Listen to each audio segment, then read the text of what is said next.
આપણે ધ્યાન તો તમને આવડી જશે. પહેલાં રકમ સમજી લે કેટલું માપ ને શું કાંઈ છે, બરાબર.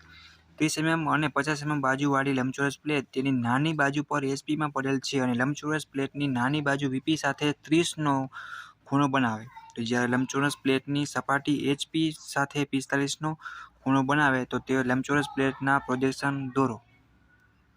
આ તમારે સ્કેલમાં આપણે જો પ્લેટ કીધી લંબચોરસ, બરાબર. એટલે લંબચોરસ આપણે શું, હવે આપણે તમને જો અહીંયાથી આપણે 30 mm આમ માપ લેવાનું, કેટલા 30 mm છે, બરાબર. અને આડું માપ કેટલું હોય જો અહીંયા લખી, બરાબર. આડું માપ 50નું છે.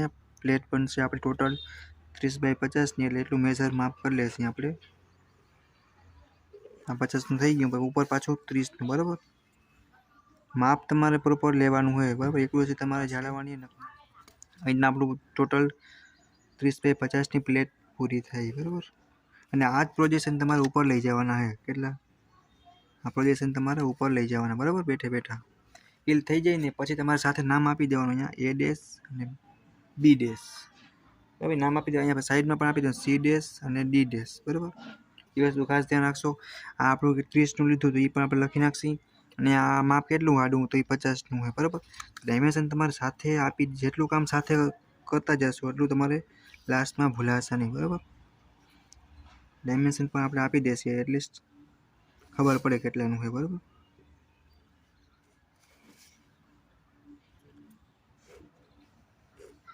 અને પ્રોપર એરા પર તમારે માલ દેવાનો, બરાબર. તમે અનુકૂળ આવે 10 mm જેટલું જગ્યા અંતર રાખી અને એક પોઈન્ટ કરી અને પછી તમારે શું કરવાનું, સિમ્પલ કે અહીંયા તમારે 45ના ખૂણે તમારે એક લાઈન કરવાની થશે. માપકને સેટ કરી 45ના ખૂણે રાખી અને થોડીક લાઈન કરી નાખશે આપણે. અને આ જ માપ છે જે બેઠે બેઠું એ જ આપણે અહીંયા લઈ જશે, બરાબર. તો કેટલું આવ્યું? 50નું હોય, બરાબર. અહીંયાથી આપણે સ્કેલ રાખી અને 50 આગળ એક પોઈન્ટ કરી નાખશે. ને એનું પ્રોજેક્શન છે એ સીધું આપણે ક્યાં લાવશે? નીચે. આનું પણ એક નીચે. પછી આ શું કરશે? આ પ્રોજેક્શનને સીધા આપણે ખેંચી જશે. બટ અહીંયા લગી અચ્છા એ સિવાય વસ્તુ તમે ખાસ ધ્યાન રાખજો. અહીંયાથી ભાઈ ઘાટા કરી નાખો, એમાં જવાબ જ છે પાછો આપણો. હવે આ પ્રોજેક્શન છે એ નહીં ઘાટા આવશે, બરાબર. ટૂંકમાં આખું બોક્સ પછી તમારે ઘાટું કરી નાખવાનું, બરાબર.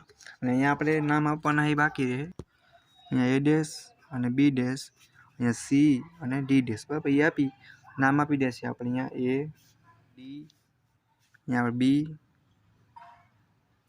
અહીંયા C, બરાબર. એ નામ આપી દીધા પછી આપણે આલી સાઈડ પણ સેમ ટુ સેમ દઈએ. આલી સાઈડ C D જેમ હતું એ ટાઈમ આપણે લઈ જઈશું. આલી સાઈડથી A અને B લીધું હતું તો ઓલી સાઈડ પણ સેમ ટુ સેમ એવી રીતના જ કરશે. એ તમારે ખાસ વસ્તુનું ધ્યાન રાખવાનું, બરાબર. અને તમારે થીટા કરીને એંગલ દર્શાવી દેવાનું.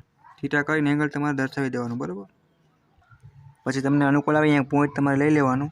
અને આપણે ઉર્વવિદના કોણમાં પકડ રાખીને 30નો ખૂણો આપણે એક પોઈન્ટ કરશે. કેટલા? 30ના ખૂણા એક પોઈન્ટ કરી અને એક અનુકૂળ લાગે તમને એટલી લાઈન ખેંચવાની. લાઈન વધારે થશે તો કોઈ વાંધો નથી. અને આ જ બોક્સને બેઠે બેઠું આપણે અહીંયા લઈ જવાનું છે. પણ આપણે થોડીક આમ સપાટીએ રાખશી, બરાબર.